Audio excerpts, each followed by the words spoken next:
Game time.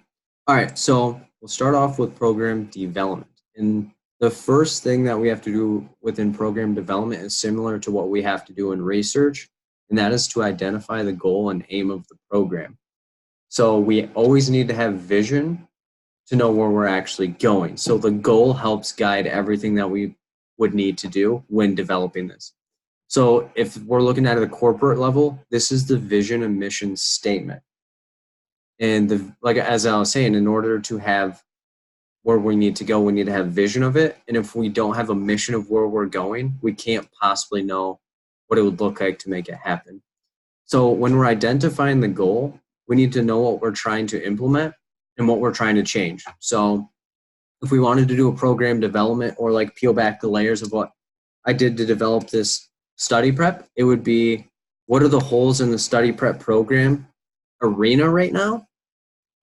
And how can I implement change within this? So when I did that, I was like, wow, there's not a whole lot of people that are explaining how to break down questions or how to actually explain information. They're just kind of like regurgitating other people's information and running with it and trying to sell it to people. So I was like, how about I write my own stuff as well as introduce it and present it myself rather than having someone else do it. So I sat down and thought, what in particular can I influence and how do I reach people? So I was like, oh, YouTube. I will do YouTube videos, explain everything, use my computer, use everything like this. And who am I going to impact? People that are taking the exam. And what resources do I currently have? Okay, so I don't have a laptop, but my contractual place has a laptop that I can potentially use. Let's see if it records video. Okay, so it does. What else? How am I going to show the questions? Oh, Microsoft Word. So I have the computer, I have Microsoft Word, and I can use my iPod headphones to connect into the audio to have some voice. Okay, so I have a camera, I have a way to type out the questions, and I have a way to share. Boom. And within that, I identified the goals and the specific objectives needed and resources that I had to make the program happen. In a more formal way and systematic way, you can do a needs assessment. And this needs assessment is the measurement and gauge of us looking into a particular topic area or area of interest and understanding what people particularly need or what they're looking for from it. So I didn't do a formal needs assessment because since I have taken the test and I've been in where your guys' seat, I knew what helped me.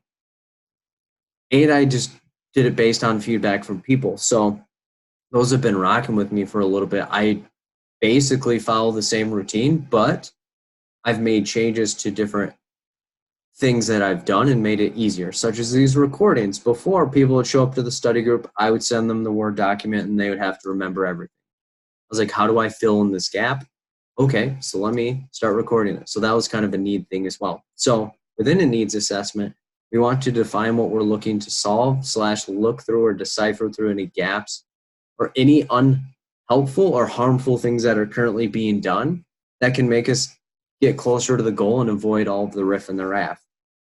Within this, we need to identify key partners, resources, funding, locations as well. We need to collect a small sample of the target population, aka the KSA study group, and see their view and what they find is beneficial and what they think is not helpful. And then you shave it down to figure out what's going on. And then we share the findings of, oh, within the last year or so, we have helped 94 people pass. Okay, so since January 1st until March 1st, we have had 58 people pass in 2019. Okay, so those are findings that we can share with people that hits them and says, wow, you've had 58 people pass in the last 2 months. How did you do it? Shave it down, break it down. This is what works. This is what doesn't work. This is what we need to produce to people. So then from there, after you do the needs assessment, you then define and solidify specific goals and objectives for the proposed program to happen. So those that have been like rocking with me and know, my goal for 2019 was to have 50 people pass, and that was my solidified goal. And the way that I was going to do that was to produce weekly videos, do free study groups at least one time a month, as well as be consistent with doing study groups every Sunday, as well as identifying more time for tutoring. I was like, the goal is to have 50 people pass. The objectives were to produce more content, be more available, and get my name out there so more exposure was there for people.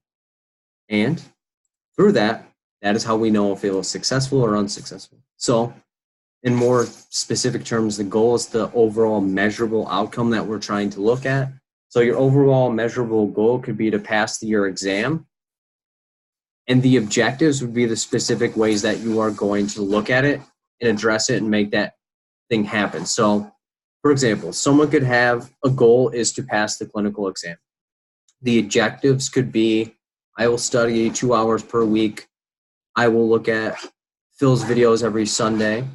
I will read X study program, or I will utilize X amount of time or specific things. So if you want to do it based all entirely on me, you could say I will watch one of Phil's videos every week. I will study 2 hours on the previous KSA study group, and then I will attend each study group, KSA study group, on Saturday nights.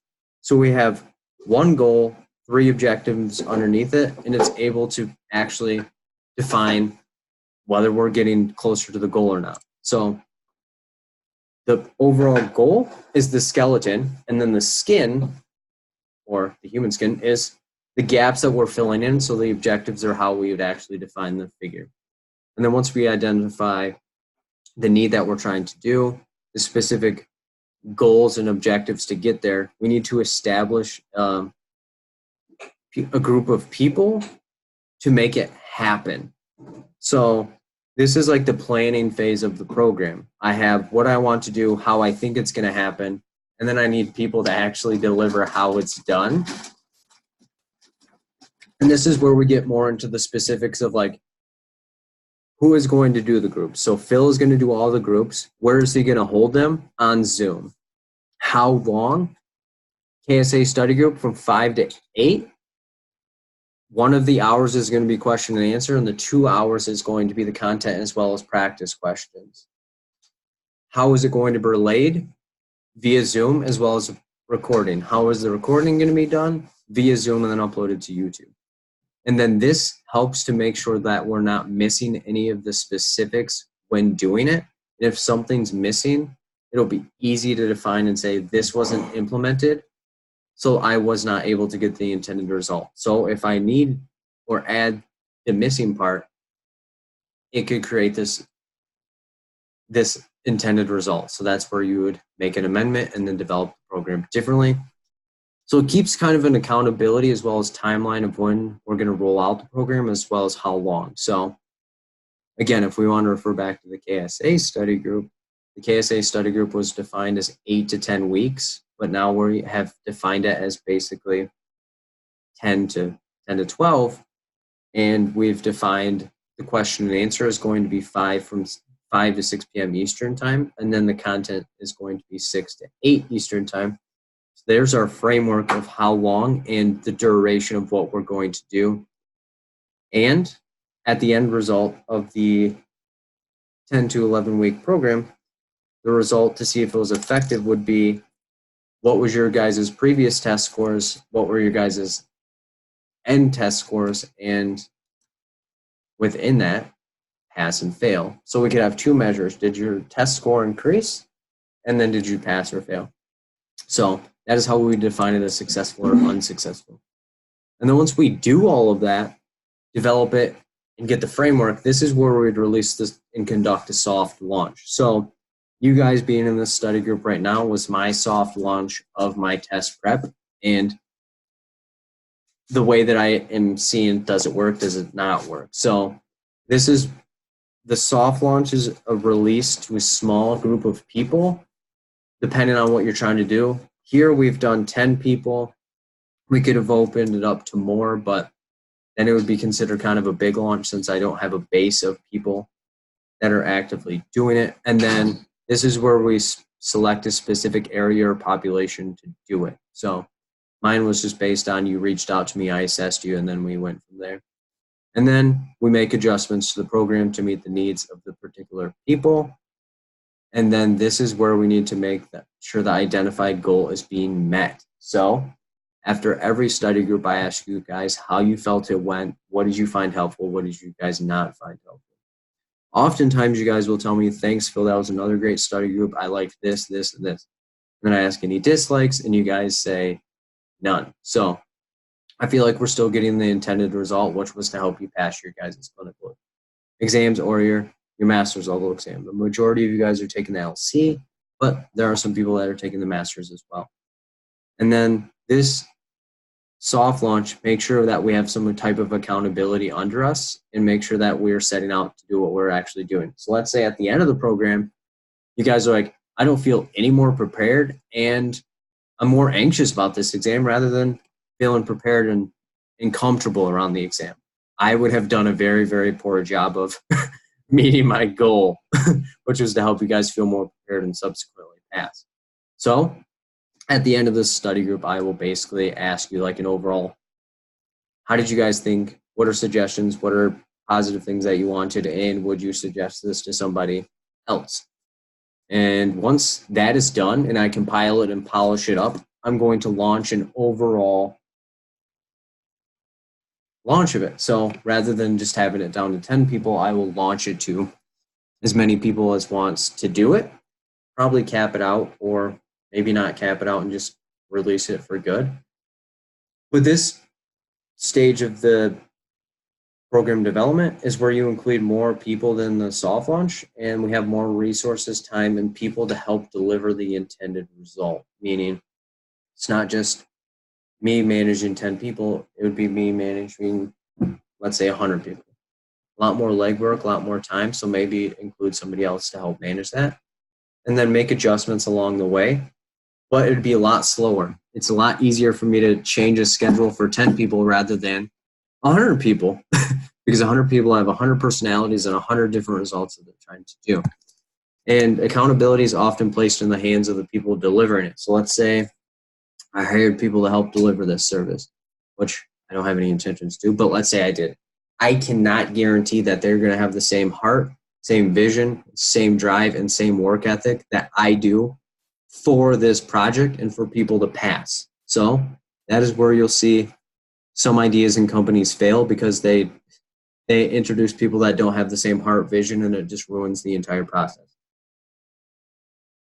So after that, you then review the program to make sure that you're meeting your intended results. And this is typically done on an annual basis. So that way we know specifically what we're doing. And so that way we're not ignorant to the facts or our faults within the program. So any questions on program development so far?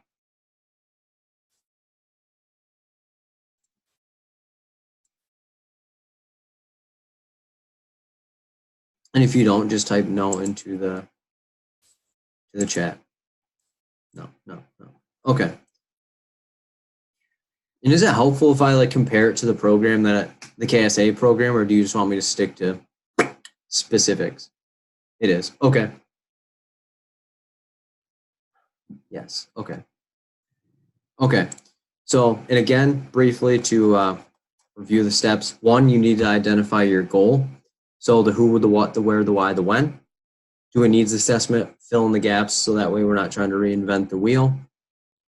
2nd, define and solidify the goals and objectives. Again, the goal is the overarching theme. The objectives are the specific ways that we can get to the intended result.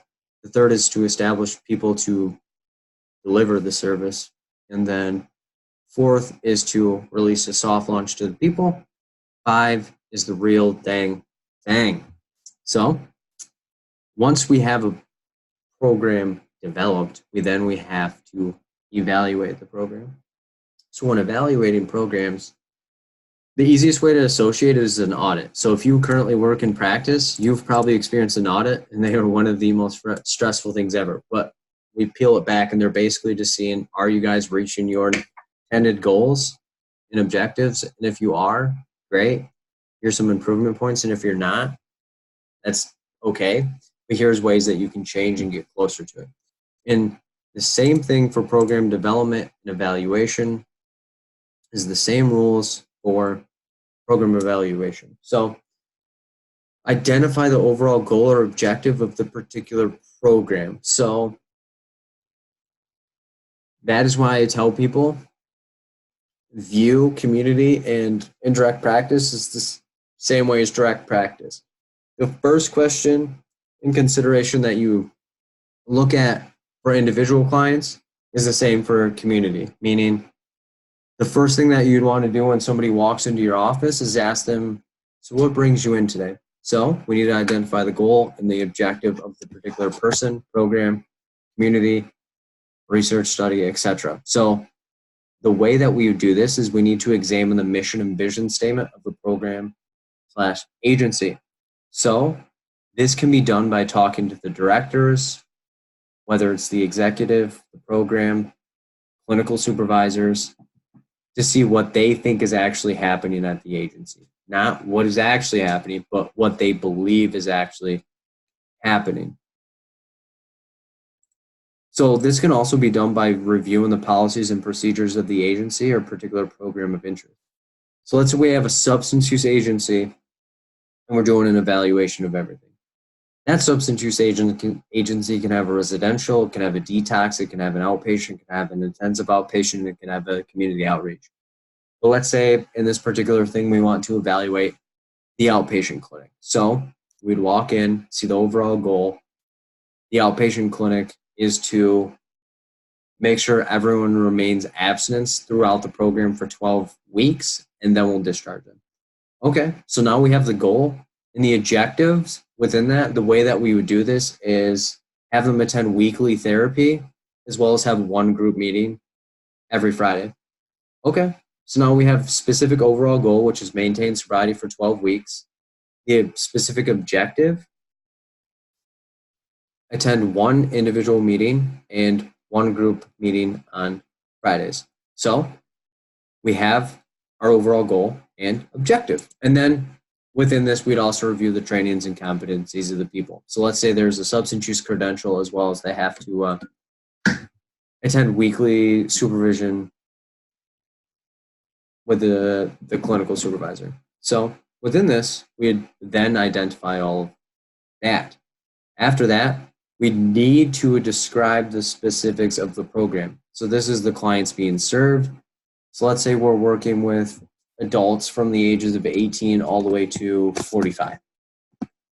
And the interventions being delivered. So we're delivering motivational interviewing and cognitive behavioral therapy.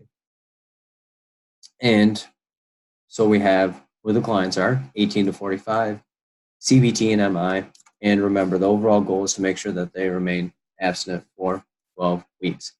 So then we need to understand the hierarchical chain of command, or who reports to who. So are all the therapists just independent on themselves, or do we have a hierarchy of clinical therapists refer to the clinical director of the agency, and then the clinical director refers to the, let's say, CEO. So there's our chain of command. And is this actually being followed? Or are all of the clinicians going to the CEO and skipping over the clinical supervisor? If so, why, and what is the reasoning for that? So that way we don't understand, is this affecting the efficacy or the effectiveness of the program being implemented? So after we consider all that, we need to make sure the program and agency is doing what they're saying that they are actually doing, meaning delivered services being provided to the right people. So let's say we peel it back, and within this we notice that we're only reaching people from the ages of 45 to 65. So we're not directly meeting the population, but let's say they are maintaining sobriety for the 12 weeks, and we're delivering the MI and cognitive behavioral. So we're meeting all of the overall goal, but some of the objectives we're not doing. So then we look back and say, okay, maybe we need to change this. This isn't a deal breaker. It's just we're not meeting our intended population. So how do we get to that intended population? Or maybe the wrong services are being delivered. So that is where we do that level. So again, we'd identify what the overall goal and the objectives are, and then we would describe where the client's being served, what interventions, who is reporting to who, and are we actually meeting the goal. So after that, we have that groundwork laid down. We then would engage in a process evaluation. And the process evaluation, if you think of it, process is a series of steps. So process evaluation is looking to see whether the intended steps are being followed. So said in a different way, it's determining whether a specific program is being implemented as planned, and it's all about the process. Is it being delivered as it was prescribed or designed? For example, in cognitive behavioral therapy, it views how a client's thoughts, feelings, and behaviors interact. However, if we look into someone's clinical notes and there's no discussion about how thoughts, feelings, and behaviors interact, and someone is only focusing on someone's behaviors and family history, we're not entirely doing CBT. We are doing basically behavior modification or psychodynamic, if you want to peel it back a little further, depending on how much family history we're looking into, or person environment type deal. So we wouldn't be having good process evaluation. But let's say we have second one. So example. So during Bill's study group, he should be reviewing program development, program evaluation, and community interventions. However, let's say he begins talking about Freudian theory and behavior modification.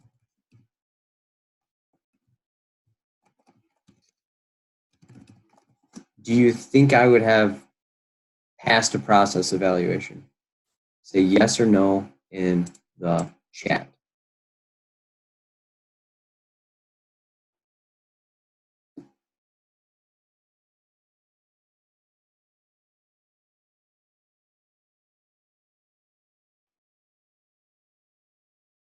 No.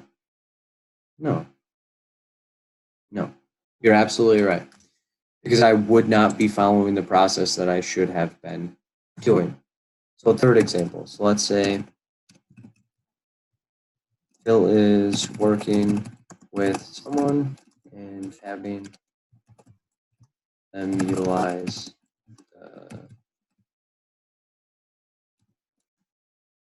acronym on application questions. The student, if we say, reads the questions and breaks down the answers utilizing the acronym. Within that, the process is supposed to be, I'm helping them with the acronym and breaking down questions. They read the question and they utilize the acronym. That would be the following the correct process. So this helps identify any errors that exist within Fidelity or doing what they say they're going to do, as well as measuring the specific needs and wants of the client. Meaning, let's say you guys come up in here and say, Phil, I'm trusting you to help me become more confident and comfortable around the content area. Okay. And then after you leave the group, you're more confused and don't understand my explanation on questions that I provide or explanations that I get. I would not be following the process and would fail a process evaluation because I am actually confusing you more and making you more anxious around answering questions. So I would have a lot of errors and I would not be doing what I think that I'm actually doing or what I say I'm going to do. And this also helps to identify areas of improvement to help get me closer to what I want to do. So let's say you guys come in and say, Phil, I don't understand the way when you explain it, and expound on random examples. Okay. What would be more helpful for you? You guys say real life examples and what you think is appropriate. Okay. And then I start implementing that, and it works better than if I just stick to clinical like regurgitation. You guys would then be like, oh yeah, that worked. And then I would make the adaptation and be more of a process rather than just doing what I feel is necessary. So within that, it helps expand as well. So most times when you want to expand a company or make sure that you say what you're doing, you do a process evaluation as well. So after you do identifying what you're trying to do, identifying specific goals and objectives, running a process evaluation to make sure that we're doing exactly what we say we're going to be doing, we then need to perform an outcome evaluation. But first, we need to find the outcomes that need to be measured. So within this, our considerations are we doing what we say? Well, say we, are we doing what we say?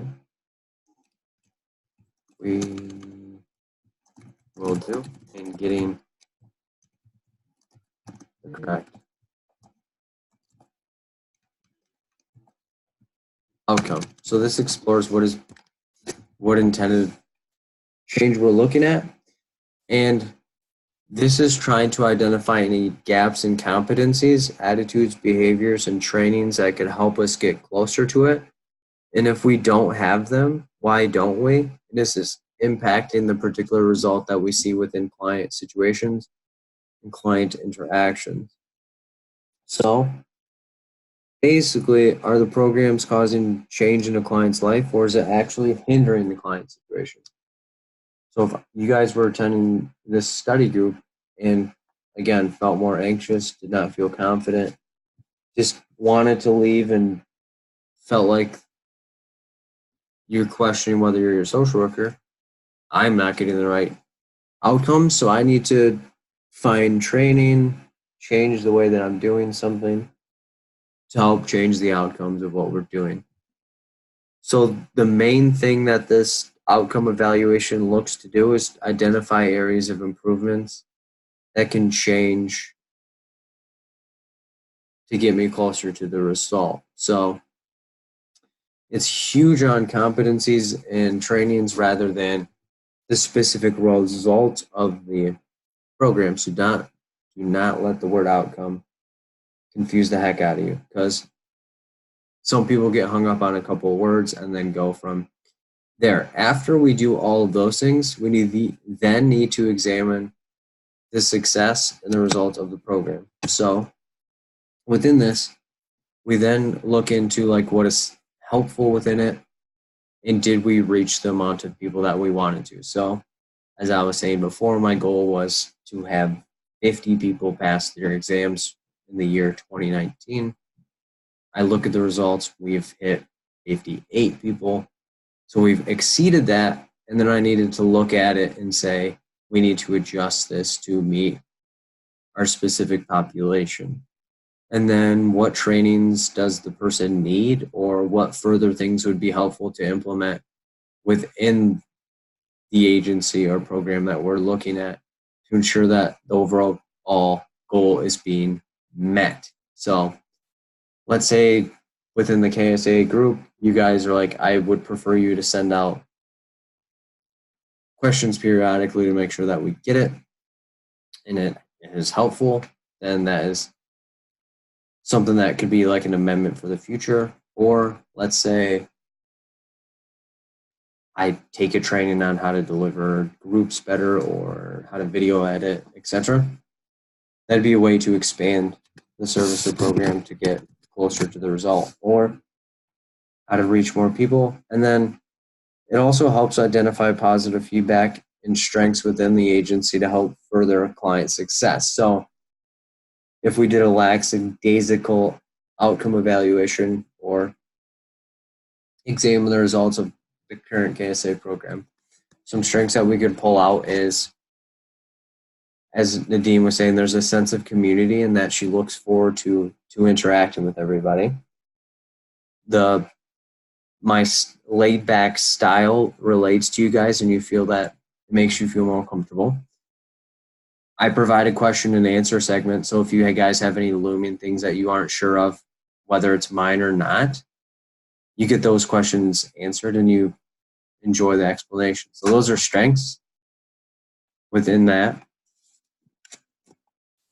So then it also helps us expand. Like I was saying, if there were ways to expand this, possibly more people, more interactions, maybe a community page of people that passed that could influence other people that have not passed yet, etc. And then the other types of program evaluations include formative and summative. So key way to differentiate the two is formative has the word form in it. So this is looking to develop the best form of the program that's being delivered. So they're very, very similar. However, when they're implemented and when they're delivered, totally different times, so you'll get totally different results. So formative looks to examine the process of forming a program and identifies ways to improve it to produce the best possible product. So this is typically done during the beginning of development and during the soft launch. So if someone wanted to do a formative evaluation, they would be able to do it on the KSA study group right now. Why? Because we're in the soft launch and we haven't entirely met a whole lot of people. So we're at the beginning stages, so the prenatal type stage. So we only have a couple of people within here and we are seeing how it works. And it's basically looking to see if we're doing the most efficient way possible to help. And if it's not, and someone gives us feedback or critique, we're able to make it quicker because it's not affecting a lot of people at one time. So this is done at the very beginning, like a couple months and all the way up to like maybe 6 months or a year into it. So that way we know what's going on, and that way at the end of it, we're able to get the best form. So that way when the product's released, we're able to do it in an effective manner.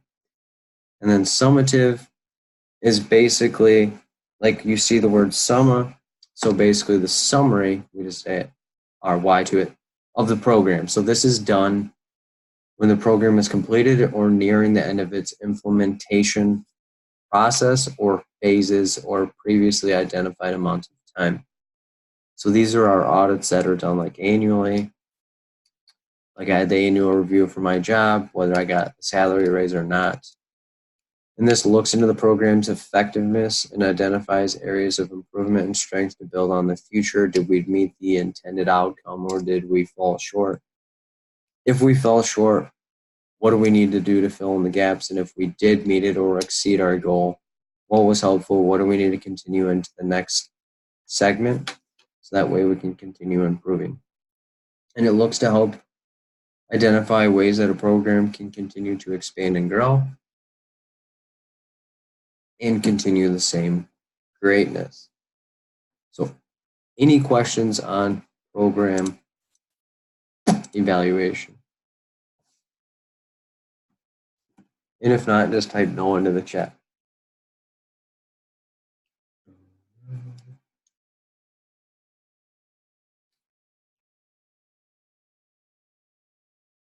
Okay. So then I'll get into validity and reliability. So validity is a measure to determine whether a program is meeting its intended result. And if you think if something's valid, it's basically saying if it's true or untrue. So within this, we need to make sure if it's valid, it's getting consistent result or it's finding what we're trying to. So for example, I developed study programs to help people obtain information on particular areas of interest via video and audio. So if I was making people feel more comfortable and more knowledgeable on the subject, I would have validity. If I wasn't, I wouldn't have validity. I wouldn't have any backings to stand on. So there's multiple different types. We have internal, external, concurrent, and predictive. So internal is basically asking, are the findings consistent with in our program or study? Meaning, inside of our controlled environment, are the findings, program, and measures successful, or did we miss the mark? So when you guys are with me in the study group, do you guys feel more comfortable? Do you feel calm? Do you feel proficient? And do you feel like you can walk into any question, tear it apart, walk out, and know you'll get the correct answer? If so, we have internal validity. If not, we do not have internal validity, and we need to look at it and say, what are we missing, and what would be helpful for the person to become more calm and comfortable. So as I was saying, like when Phil is around assisting you with the practice questions, are you able to break down the questions correctly? If so, we have internal validity. If not, we do not have internal validity, and it's something that I need to change and amend. Another example, when I'm inside of a dance class, I'm able to perform the desired dance moves. That would mean the dance class has validity. And a third example, when my boss is watching me at work, I am able to perform my job 100% accurately. Therefore, her guidance has internal validity.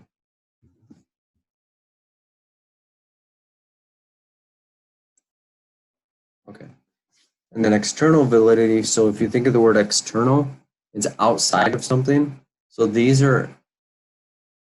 measurements are asking and basically saying the findings are consistent with our overall society and what's happening outside of our controlled environment, aka generalizability. So when people review the information, or when you view this KSA information on your own, are you able to comprehend the information? So let's say after the study group, I upload the video, you look at it and say, do I understand program development and evaluation, as well as community intervention? When you're with me and doing it, you say, yes, I do, and that's internal. But let's say when you are outside of it, you say, no, we don't have external validity. And I need to improve, how can I have comprehension outside? But if you do, I have external validity as well. So that's where people will watch my videos. You guys will be in this KSA study group. People will join my Sunday study groups, or people will do individual tutoring. If they walk into the exam, feel more calm, comfortable, and confident, destroy and pass the exam, I have external validity. If they are not able to, I don't have external validity. And then going back to the dance class, am I able to perform the same moves as I am inside of the dance class outside of it? If so, class has external validity. If not, it does not have external validity. So the way to think about it, if you can do something outside of the environment that you learned it in, then it's external validity. It's external to the environment, so it has validity. And if I'm able to do it within the environment that I learned it in, it has internal validity because it's inside of me and I'm starting to learn it. And if I go outside of that environment and I perform it, it's starting to come outside of me because I can perform. Concurrent validity. So think of the word current. Think of a river. Are the findings comparable to the things around me or other studies that people are doing at the same time? So let's say we have other people that are doing KSA study groups with the same information. Are they getting the same results as I am? And if so, we have concurrent validity. If not, we do not have concurrent validity. Or let's say Phil releases a study prep program to help people pass LMSW/LCSW exams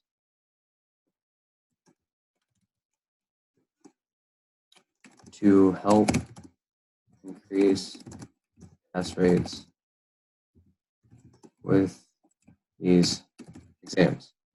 If his program helps people pass at the same rate as other programs, he has concurrent validity. However, if this program makes people fail and he does not have a comparable pass rate, he does not have concurrent validity. So think about it. If what's going on with other things are not similar to what you're doing, you lack concurrent validity. And then the last type of validity is predictive. So think of the word predict. We are trying to gather results in our mind and tell what our studies and things are going to do. So it's basically saying, are the findings consistent with what we thought would happen? If not, how do they differ and why? So an example, when I host study groups, I hope that people will feel more confident when they see research, program development, evaluation, and community questions. One, if people feel more comfortable after the group, I have predictive validity. If they boo me off the mic and are more confused, I lack predictive validity. Another example, I expect that when people utilize my tutoring and study groups, that they will pass their exams. Component, if people who utilize my services pass, I have predictive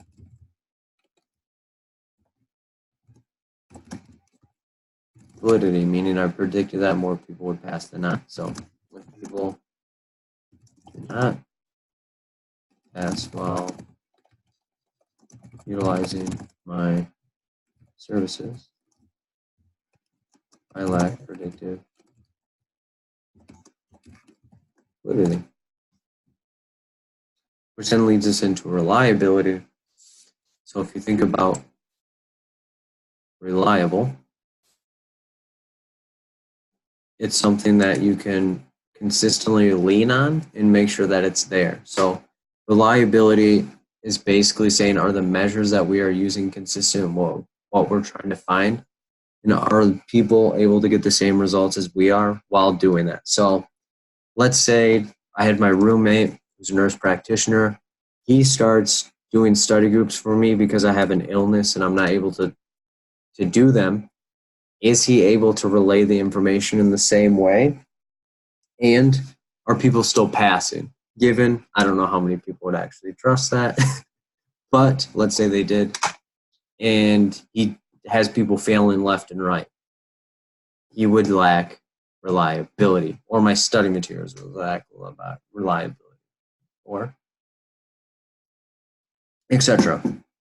Beg the question, is it the materials or is it the other person? But let's say we have 10 people that I have utilized the same materials as I do to help people, and they aren't able to help people the same way that I am. We lack reliability then. So does all that make sense before I get into the community interventions? And if so, type yes into the chat.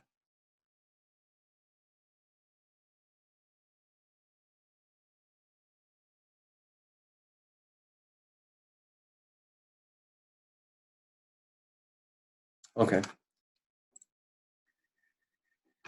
So I will start off with defining advocacy. So advocacy is the exclusive and mutual representation of a client or a cause in a form of attempting to systematically influence decision making in an unjust or unresponsive system. Essentially, it's a social worker gathering support, awareness, and influence to help mobilize change. So, somebody sees something that they feel is unjust and they call it out and try to bring about change. So, it can be done to help vulnerable and underrepresented populations. So, example, protest rallies, educational seminars, or etc. So beyond this, like an example of advocacy is Phil is starting to realize that people are releasing test prep information and resources that are just out to make money from people and aren't actually helping them pass. He begins voicing out his opinion and concerns to bring about change. So that's an advocacy thing. I see a cause, passionate about, because I don't like when people are oppressed or they put people exploit people in vulnerable situations. It takes me off. So I see this, I start vocalizing my opinions, start sharing my concerns to help bring about change, to help an unjust or unresponsive system. So that is an example of advocacy. So we then get into community organizing. And this is the act of engaging with particular groups of people, community organizations to empower the change. So let's say I get a whole bunch of people together that feel that test programs and stuff aren't very helpful for them. And we rally together and we're like, yeah, that's totally crap. You shouldn't be doing this. And then we bring about an uprise and make sure people stop doing that. So this is when a social worker helps identify, coordinate, and promote change. However, it does not do it for them. So let's say I get people together and it's up to them whether they do it or not. So that is where I would rally people up, say, yes, this is a possibility, get them together, but I ultimately wouldn't be doing it. So then we have the particulars of bonding and bridging within community organizing. So bonding is dense social networks among small groups of people who are linked through direct ties. So these could be churches, they could be small organizations, interest groups, or this KSA study group. We are technically a bonding type community organizing. We saw an issue with people feeling unprepared for the exam and like they needed to handle things, so we just bonded together. Bridging is like where we have a whole bunch of people that are indirectly tied together, meaning multidisciplinary teams. My Sunday study groups, because not everyone is in on it and they don't know each other, they don't feel connected entirely, or political groups, etc. So this is where people have different interests. They come in and get what they feel is necessary. This KSA study group, we've gotten to know each other. We know things about each other. We're there supporting each other for a particular interest of making you guys comfortable and calm to pass. So the way to think about it is a bond. Think about a strong bond with somebody. In bridging, think about it. A bridge connects two things that aren't actually interested in each other, so that way they can get something from each other. And then there are multiple steps within community organizing. So the first step of community organizing is develop a reputation or rapport with the community. Again, this is where we identify what they would like to get done and how they would like to get it done. So this is where you get people within the community who have interest and influence together and see what they feel is necessary and what is appropriate for them and with them. You don't want to walk into a community, think you know what's going on, and then indirectly invalidate and actually become the martyr for the wrong cause. So the main goal is to identify the strengths, resources, dynamics, issues, and the history of the community. You walk in, you assess what's been done before, you assess what they would like to do, and you assess what we have to get it done. Okay, we're looking at this in the acronyms realm. This is the feelings realm. You walk in, see what the community likes, see what they don't like, what has been done in the past, and what we can actually help them do. It doesn't have to be entirely possible, but gives us just a standard of what needs to be done. And this is where we get to know them and ask what they'd like to get from us or with us. So here, we want to find the common ways to do this. And this could be through study groups. This could be through one-on-one meetings. This could be through participant observation, meaning you're actually in the environment and doing the exact task with everybody.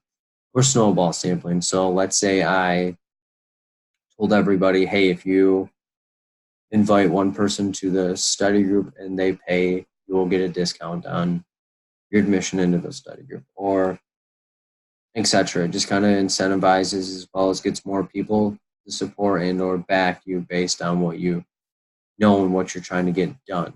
And this can often be done through money and or just in increased resources. So after we develop a rapport with them, we then need to identify the issues of concern with and for them. So this is where you work with the community members to figure out what they want to see and how we can get them there. So this is gauging the interest, what we feel is appropriate, as well as what they've brought up before. So a lot of times you'll see this is a major issue for our community.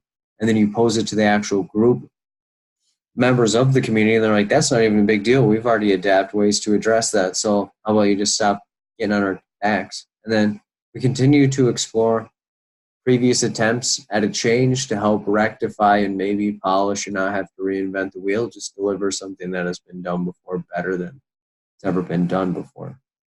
So after we do that, we need to set our goals and objectives. And again, this is based on the identified issue or issues of the community. We don't walk in and tell them what they want to do or what they need to do. So remember, goals and objectives. Goals, overarching theme, objectives, the things that we do to make sure we get towards our goal. So this is the stage where we lay the groundwork to make sure the intended change and impact is being experienced or developed for them, meaning we walk in, say what they're looking for and at, and what they want to get, and the objectives, who is going to help us, who is going to deliver it, what are we going to deliver, how long, and what, and who is going to actually be in charge for it and with it. So again, goals are the overarching theme, and then objectives are how we get there. And then the social worker identifies all of this, and they believe that will promote all of this, but at the end of the day, they're hands off and let the community develop and handle what they would like to do. So the fourth step after we get the goals and objectives is to identify specific individuals as well as a task team to make sure that they get the job done. So just as if we were doing a program development, this is where we gather the key members of the community and ensure that everyone's aware of what they're doing, solidify the goals and objectives, and that way we have everyone on the same page and know what to expect rather than having multiple people doing multiple different things and not getting anything done. So this is where the social worker needs to confirm that the community leaders and members are okay with the intended plan, because things change, people change, and sometimes people think they want something and then they ultimately do not. So after this, we need to develop and finalize an action plan. So we have what they actually want to go through. We've identified key people to help with this. We've then developed the goals and objectives. We've created a task team and solidified it. This is where we need to identify the specifics of what it's going to do. So this is where we create a finalized and specific plan with the steps, objectives, resources needed to make sure that we get the intended result. So just view the previous steps as like rough drafts, and this is like the final blueprints of what we're looking to do. And this is where we identify potential barriers to accomplishing the goal and how we can address them and overcome them. And we have particular things in place to make sure it's happening, or we have accountability to make sure that it's being done.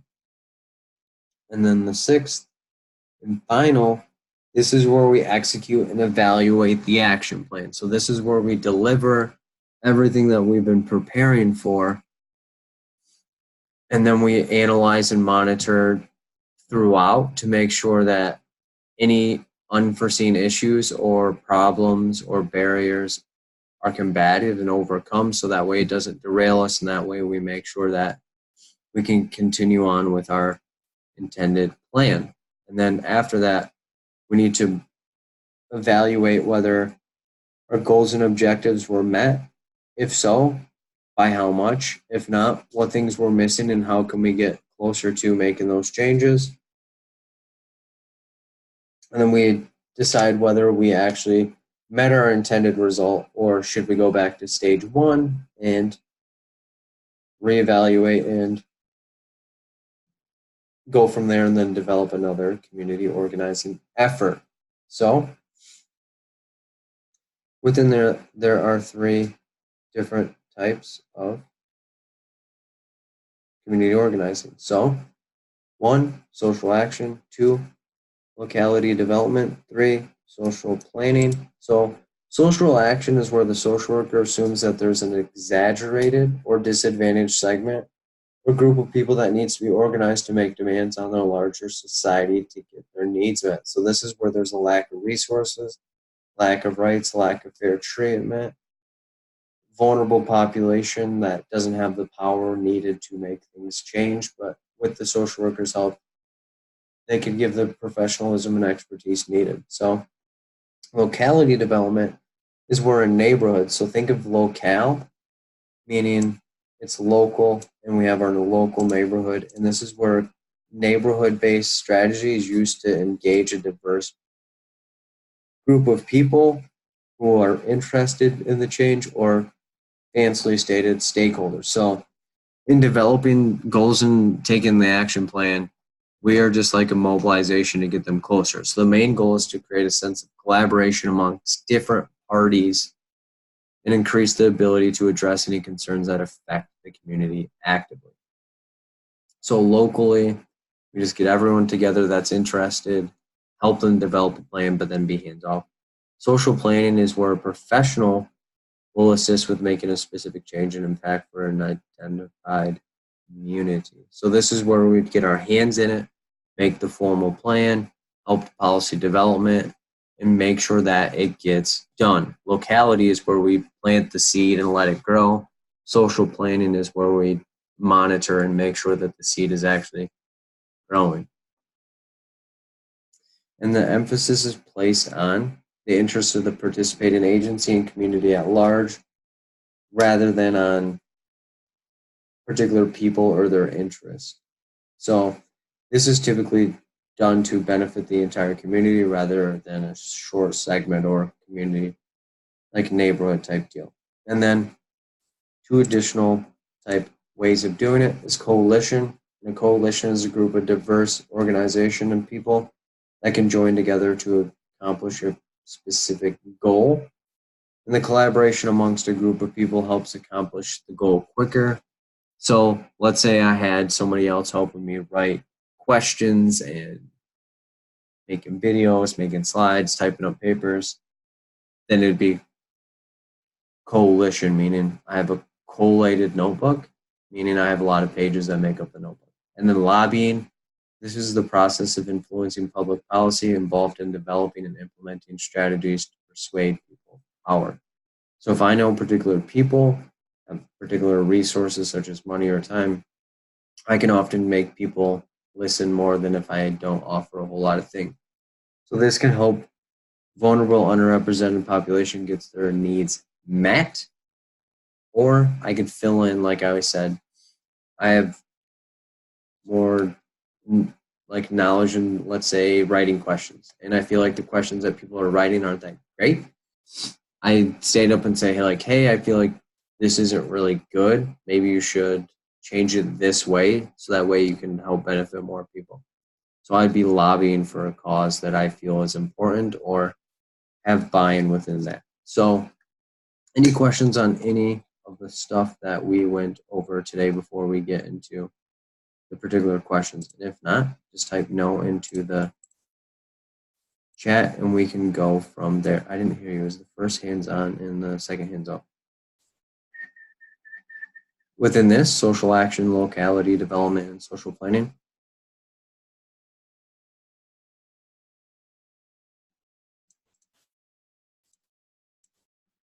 Is that what you were talking about? Yes. Okay. So social action is where the social worker helps mobilize people and helps them get their needs met.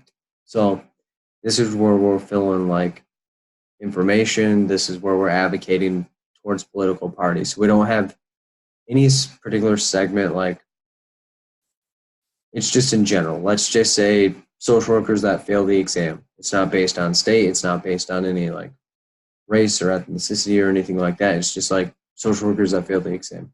I would take action for those people to help get the job done. Locality development is where the neighborhood gathers themselves together and make sure that the change is done. So more hands off. Hands on, hands off, and then social planning is where we're back to being hands on and helping them get things done. So locality is the local people getting change done for and to themselves. Does that make more sense?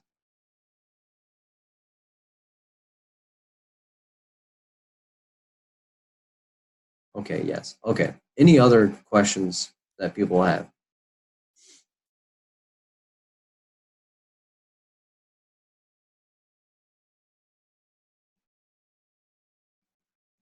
So resume the recording.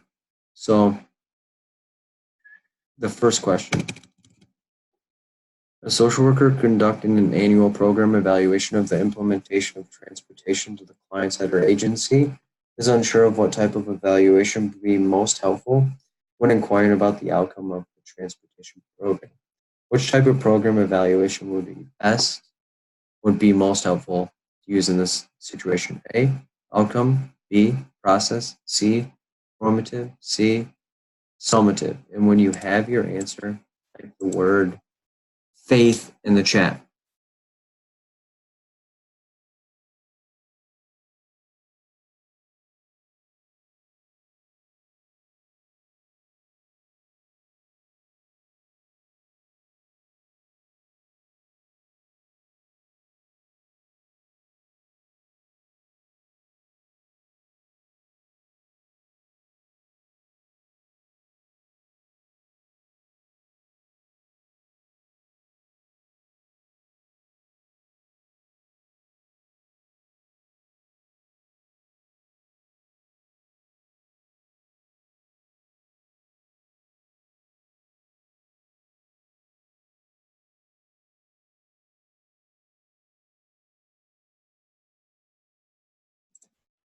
Okay, so one person has faith.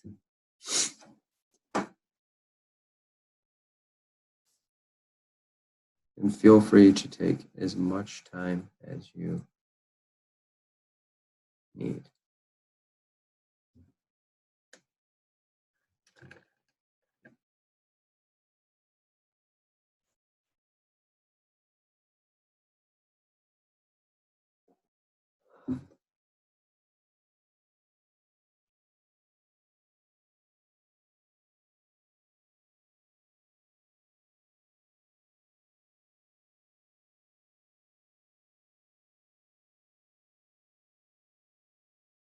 Okay, so I will open up the polls. Is there anything anyone in particular is struggling with?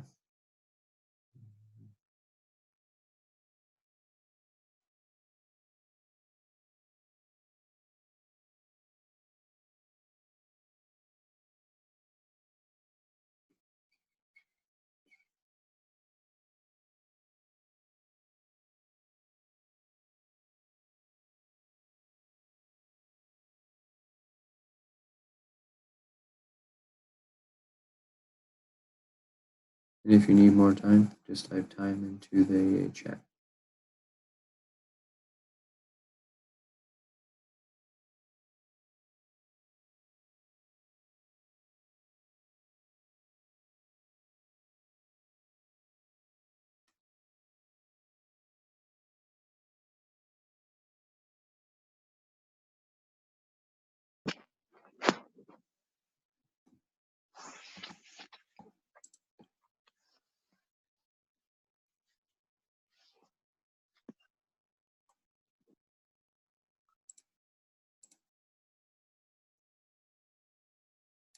All right, I'll give 30 more seconds.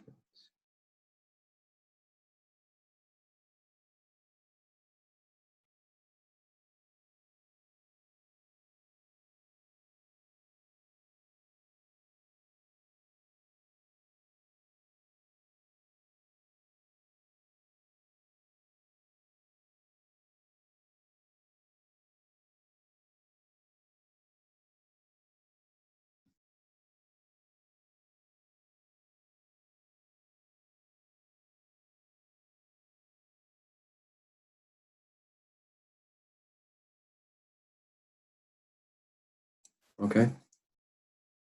So it's a tie between A and D, and one person thinks it's B. So let's get down to business. So a social worker conducting an annual program eval of the implementation of transportation wants to figure out what type of evaluation would be most helpful when inquiring about the outcome. So the key thing is the outcome. So remember, outcome is when we examine the training competencies and delivery of services to clients and how previously identified factors impact it. And then process is when we examine how programs being delivered step by step. Formative is when we look at how a program is being formed, typically done in the beginning stages. Summative, when we examine how a program has been delivered, done at a later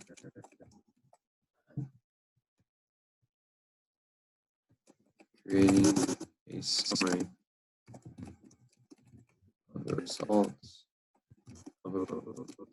So within this, we would take out formative and process. Why? Because this is an annual program evaluation, meaning the program has been around for an extended amount of time.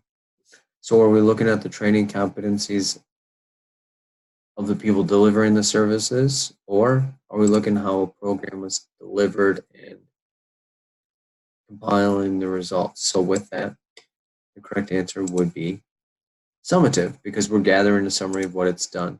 Any questions or concerns about that one?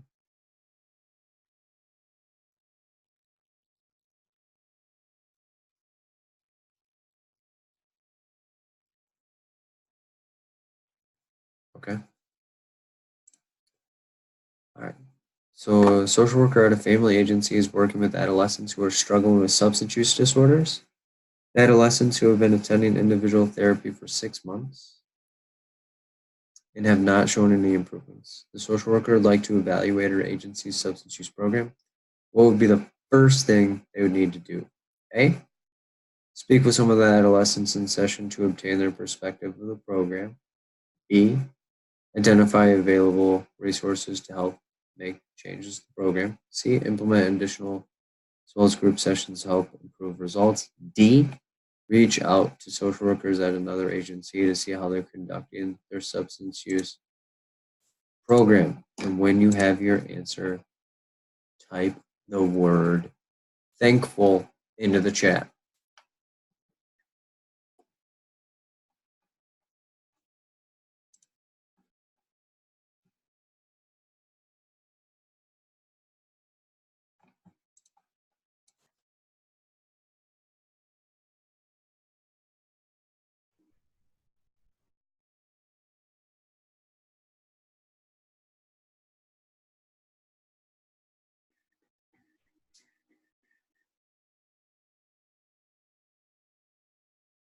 If you want extra points, say something you are thankful for.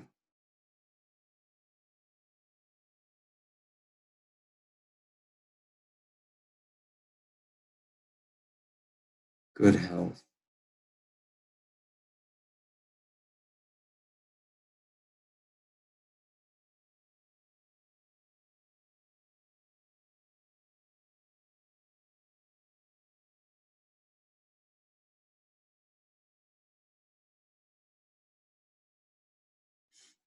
A new job? Where did you get a new job at?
If you need more time, just type time into the chat.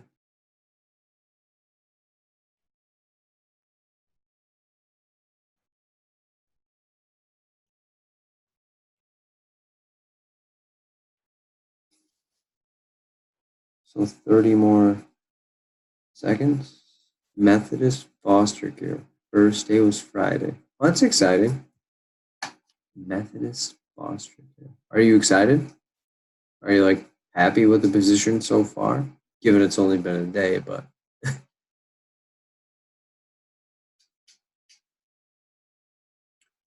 all right, so the door is slapping shut.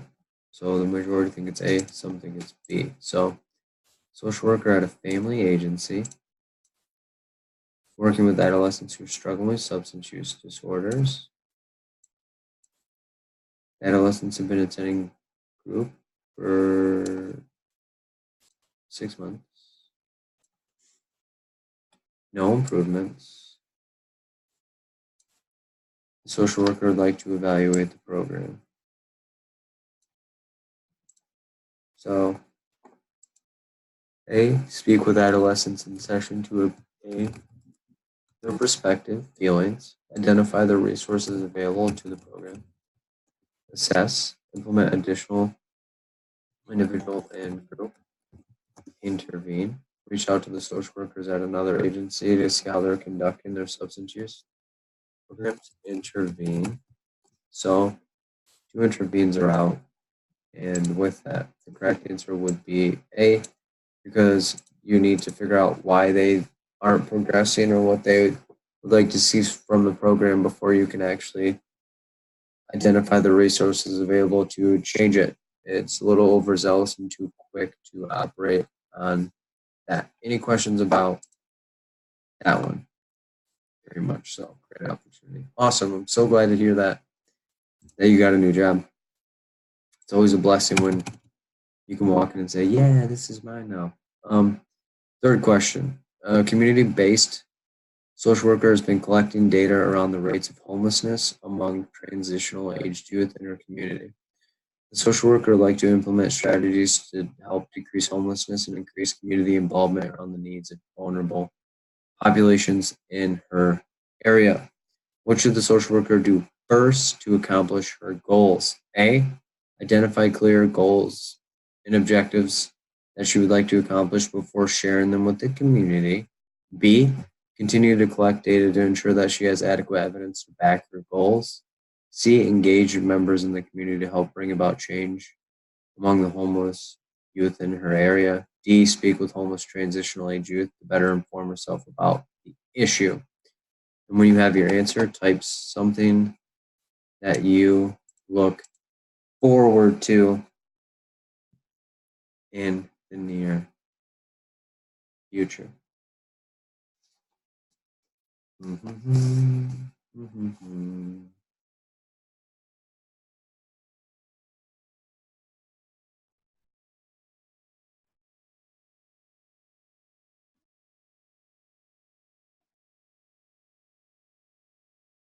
Passing the test. Peace. Okay.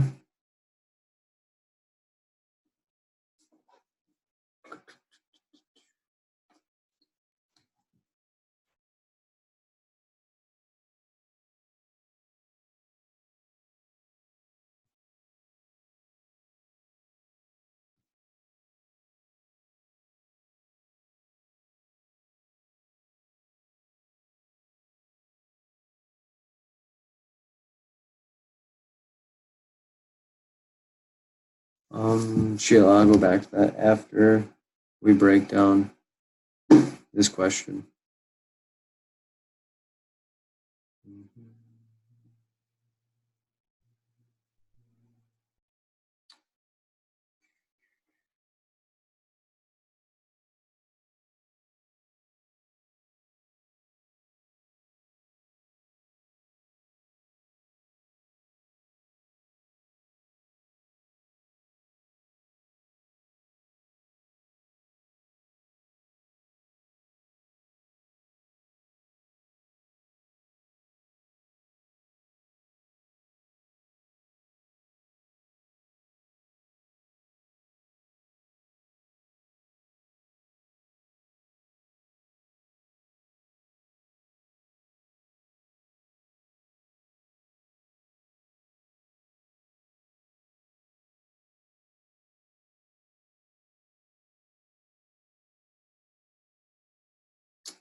And if you need more time, just type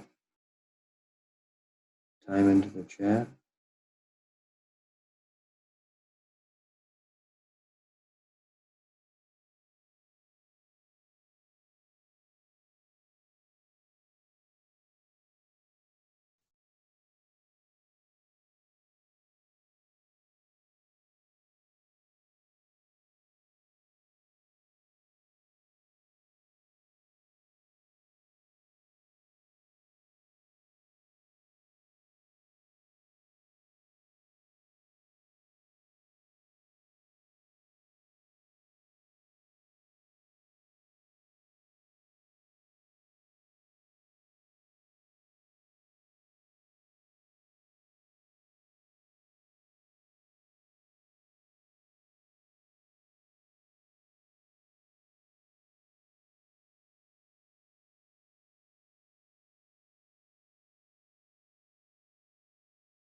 Passing the exam as well. Passing the test.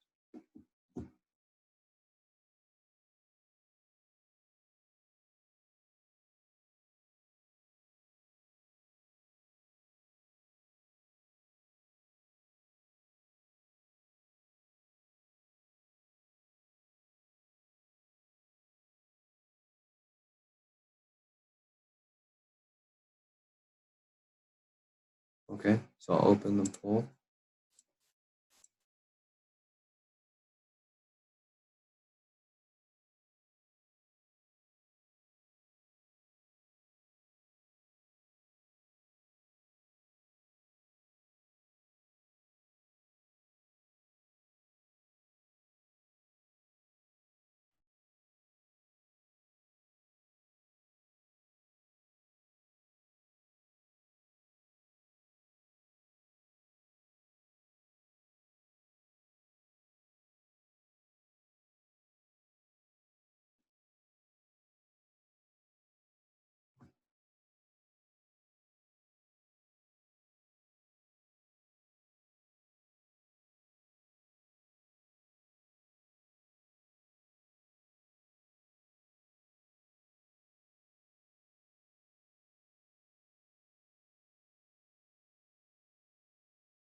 And I'll give a little more time to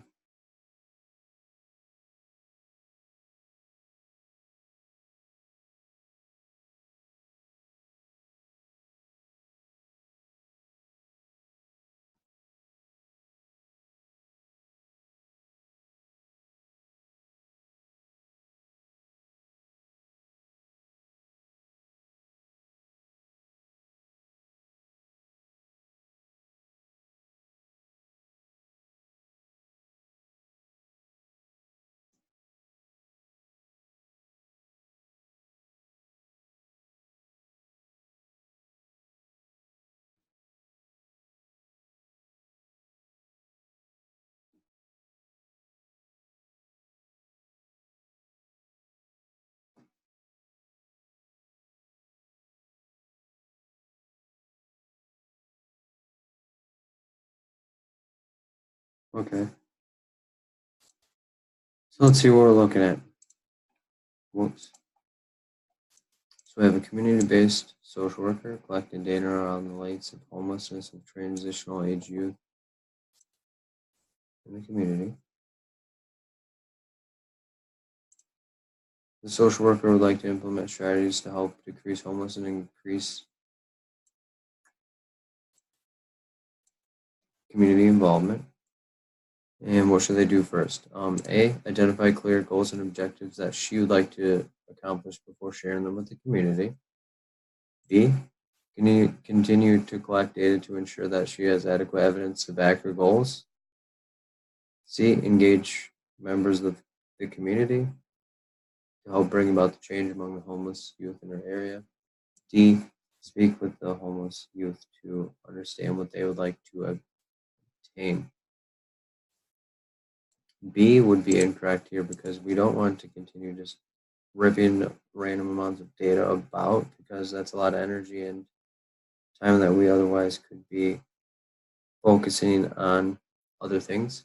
We wouldn't want to identify clear goals and objectives that she would like to accomplish. So key thing is here, she would like to accomplish. Remember, community engagement, we need to make sure we know what the community actually wants in this particular situation.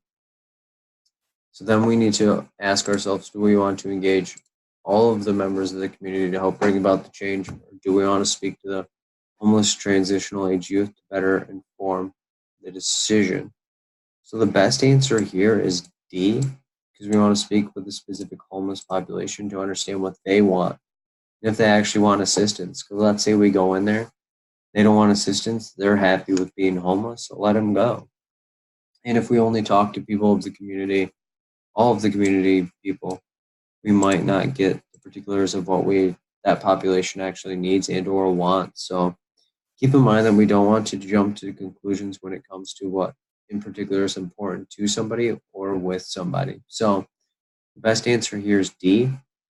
And someone had a question on the last question of why you would not identify first. So key things here is you wouldn't want to identify the available resources because we don't know in particular what we're trying to search for or find. So we want to talk to the adolescents first so that way we know what's missing or what they would like to see before we can actually gather resources to know what we need to do.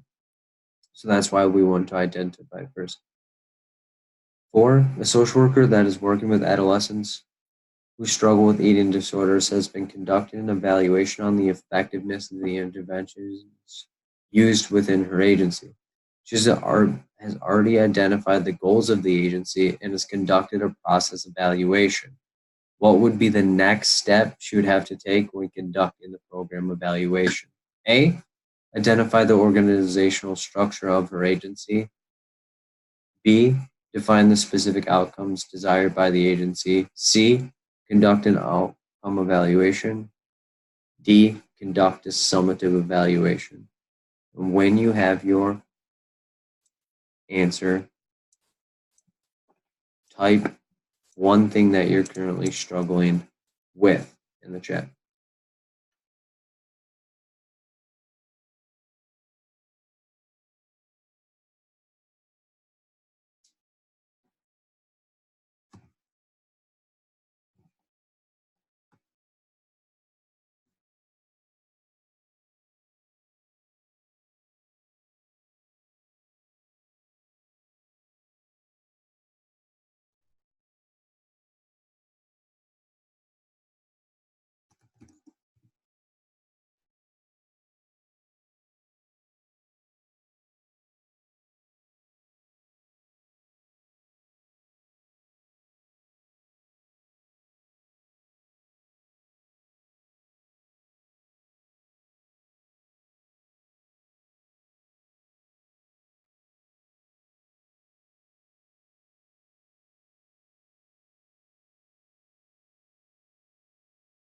Time.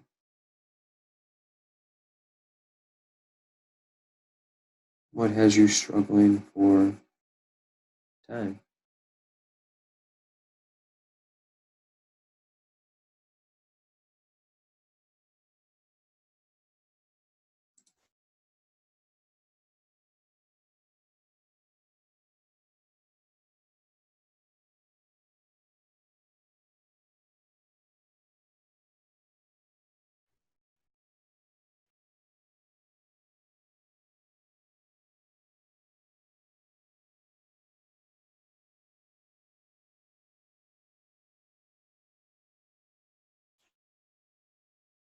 Two jobs taking care of family members. I'm only one person.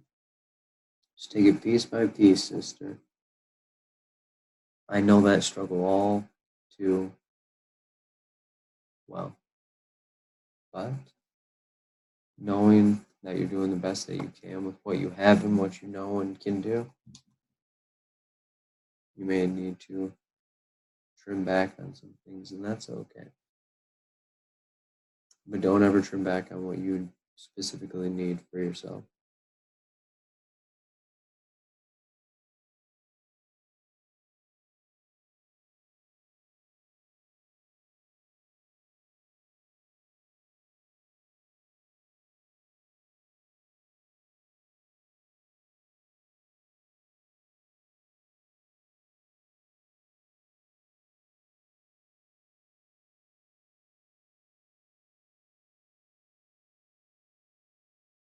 Being able to get the theories and apply it to the questions. Too much things to keep the brain, not including personal and professional life. Which theories in particular?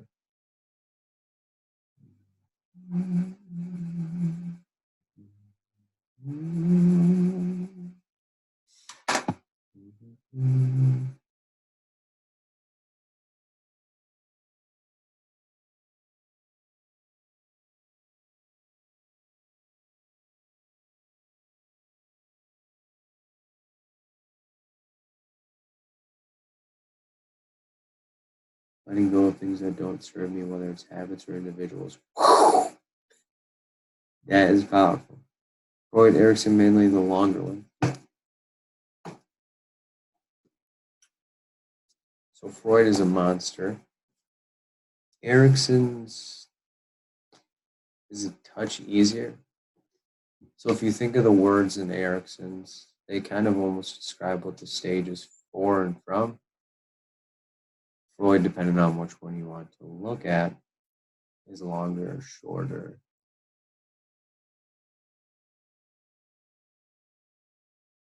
But for it's just finding things that resonate for you. So Freud could be like a week's worth of study in and of itself. Erickson's could be a couple days. But know that you don't have to know everything in specific, just like a rough estimate of like what it is and then move on with it. But letting go of things that don't serve you, whether it's habits or individuals.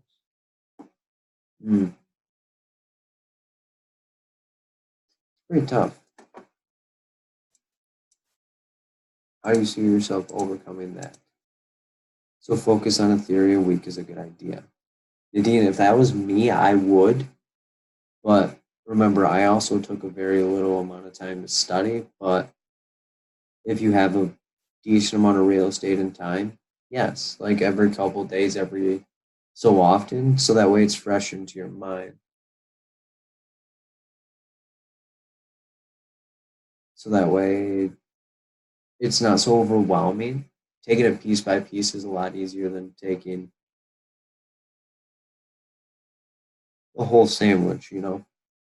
So like bite by bite, you'll actually get closer to it rather than just doing a whole bunch of things to try to work towards getting there.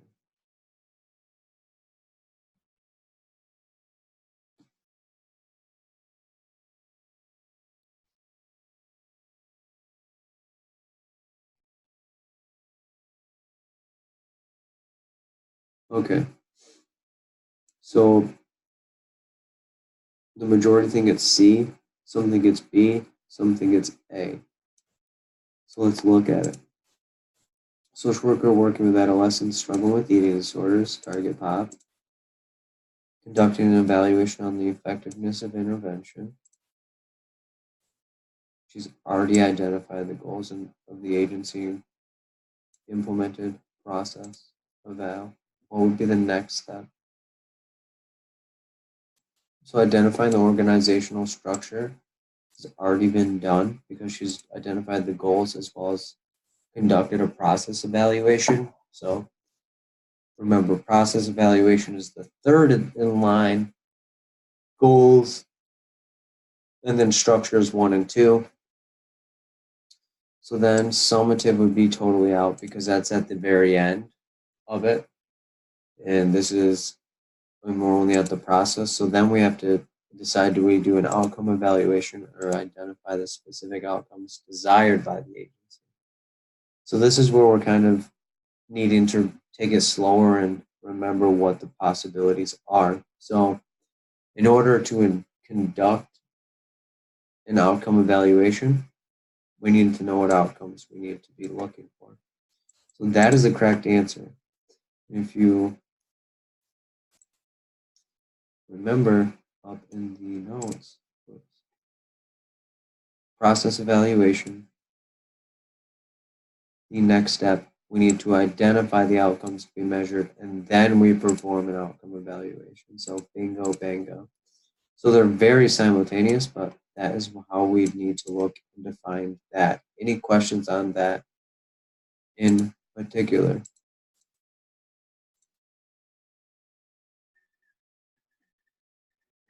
No? Okay.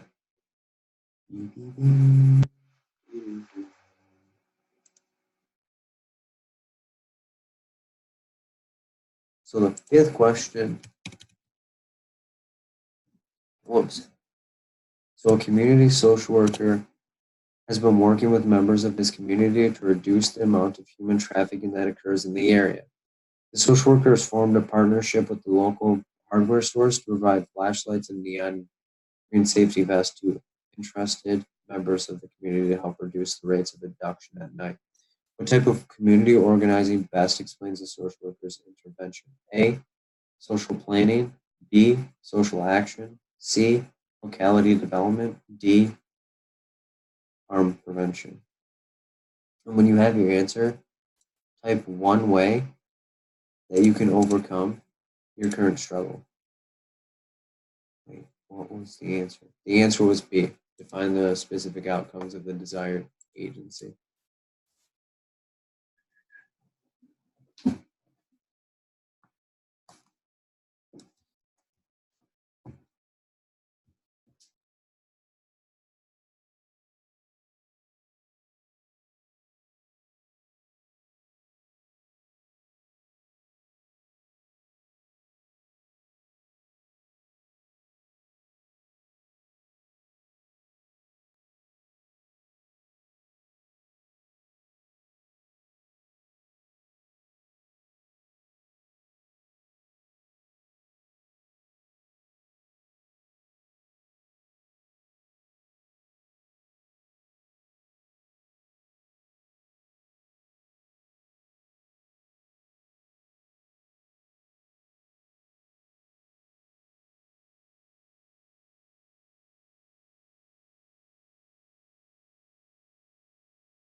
Create a visual tool of the theories and use it as my weekly study guide. I actually found some random pictures, so I'm going to copy it. Okay. Sounds like a plan.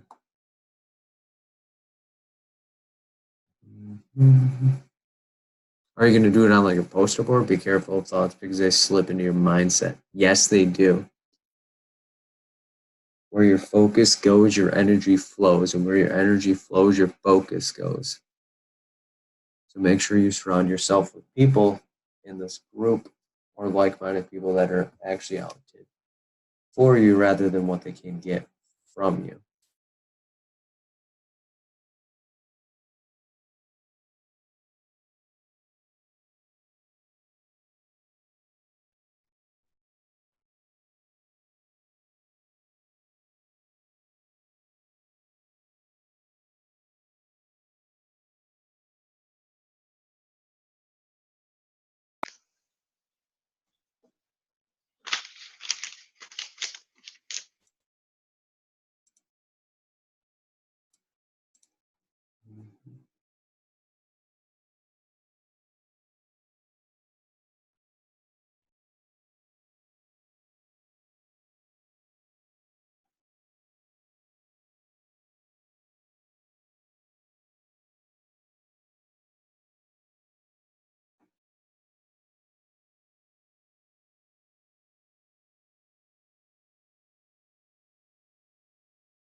And if you need more time, just type time into the chat.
Thirty more seconds.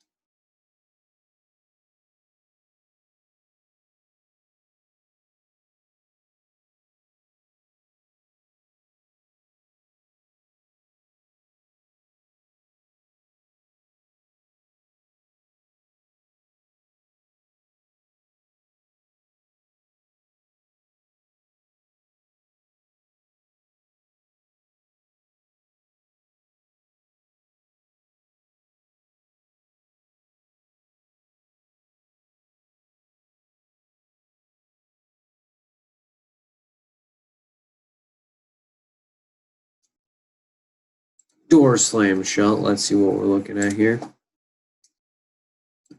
Community social worker. Work with the members of the community to reduce human trafficking in the area. Social workers form partnerships with the local hardware to provide similar resources. What are we looking at here? So remember, social planning is where a professional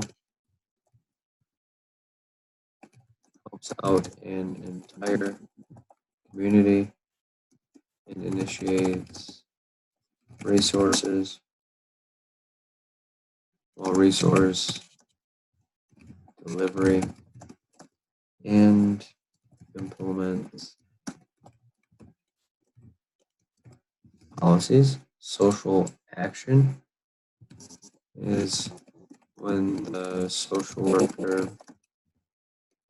assumes there is exaggerated or disadvantaged segment of the population and therefore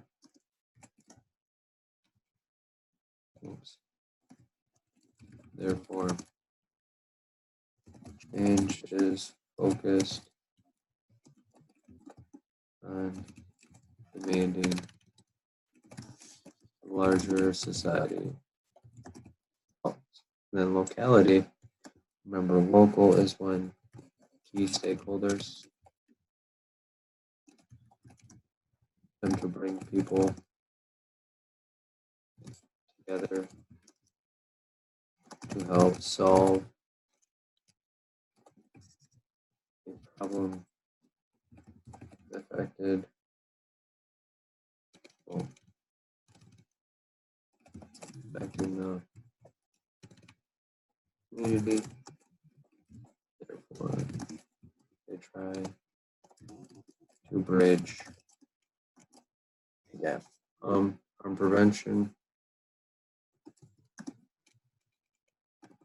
Phil made this up. So that's out.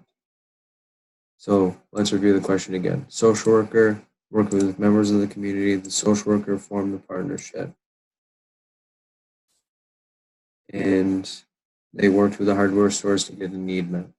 So locality would be out because the key stakeholders didn't bring about the change. The social worker looked at it and was like, okay, let's get this job done.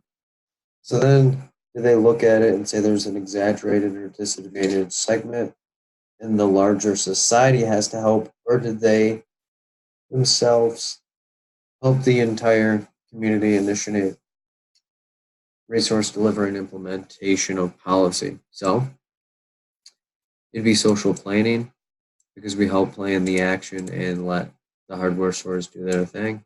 We didn't go to the larger society. So that would be the correct answer there. Any questions on anything that we went over today that you have questions on or want me to discuss further before I stop the recording?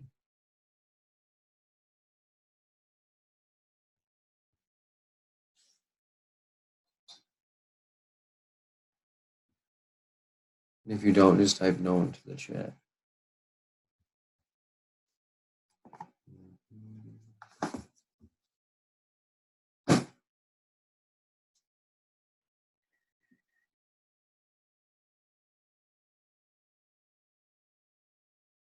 Can you explain why not locality?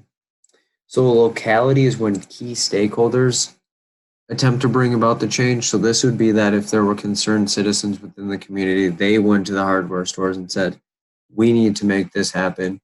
We need to make sure this is addressed.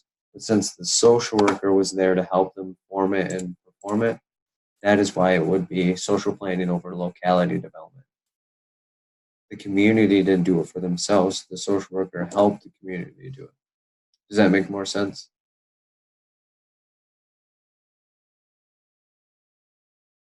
Okay. And any other questions before I end the recording?